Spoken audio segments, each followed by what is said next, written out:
Hi friends, பெரும் பொருட்செலவில் நடைபெற்று வரும் திருமண விழாவில் இரவு நேரத்தில் விதவிதமான சரக்கு பார்ட்டிகளும் அரங்கேறியதாக கூறுகின்றனர். மேலும் ஒவ்வொரு பிரபலத்துக்கும் தனித்தனியாக தங்கும் விடுதிகள் 5 ஸ்டார் ஹோட்டலை விட வசதியாக ஏற்பாடு செய்யப்பட்டு இருக்கிறதாம். சில இளம் நடிகைகள் தங்கள் பாய் ஃப்ரெண்டுடனே நிகழ்ச்சிக்கு வந்து குடித்துவிட்டு கும்மாளம் போட்டுள்ளனர். இரவு முழுக்க பிரபலங்கள் ஒருவருடன் ஒருவர் நட்பாக பேசியும் பழகியும் வருகின்றனர். ஏதோ அனைவரும் ஒன்றாக சுற்றுலா சென்றது போல ஏகப்பட்ட அரட்டைகளும் அதையும் தாண்டிய விஷயங்களும், சில பிசினஸ் மற்றும் புதிய படங்களுக்கான அக்ரிமெண்ட்டுகள் என பல விஷயங்கள் நடைபெற்று வருகின்றன. இந்நிலையில் திருமணமான ஹீரோயின் ஒருவர் பிரபல நடிகரின் அறைக்கு தனது கணவரை கழட்டிவிட்டு சென்று ஒரு இரவு முழுவதும் தங்கியிருந்ததாக ஷாக்கிங் தகவல்களும் கசிந்துள்ளன. அந்த தொழிலதிபர் அழைத்ததும் படப்பிடிப்புகளையும் விளம்பர ஷூட்டிங்குகளையும் விட்டுவிட்டு கால்ஷீட் எல்லாம் இந்த நிகழ்ச்சிக்காக ரத்து செய்திருக்கின்றனர்.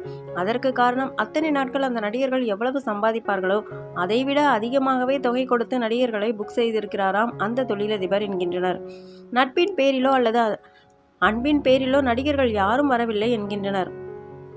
அந்த பிரபல வாரிசு நடிகை தனது ஆண் நண்பரை அந்த விழாவுக்கே அழைத்து சென்று தனக்கென தனி அறையை புக் செய்து கொண்டார் என்றும், அப்பா மற்றும் தங்கை வேறு ஒரு அறையில் தான் தங்கினார்கள் என்றும் பேச்சுக்கள் அடிபட்டு வருகின்றன.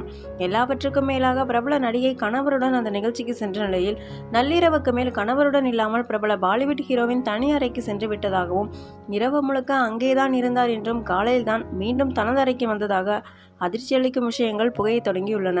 நடிகை செய்த செயலால் கணவர் பயங்கர கடுப்பில் இருக்கிறார் என்றும், நிகழ்ச்சியிலிருந்து வெளியேறிவிட்டார் என்றும் கூறுகின்றனர்.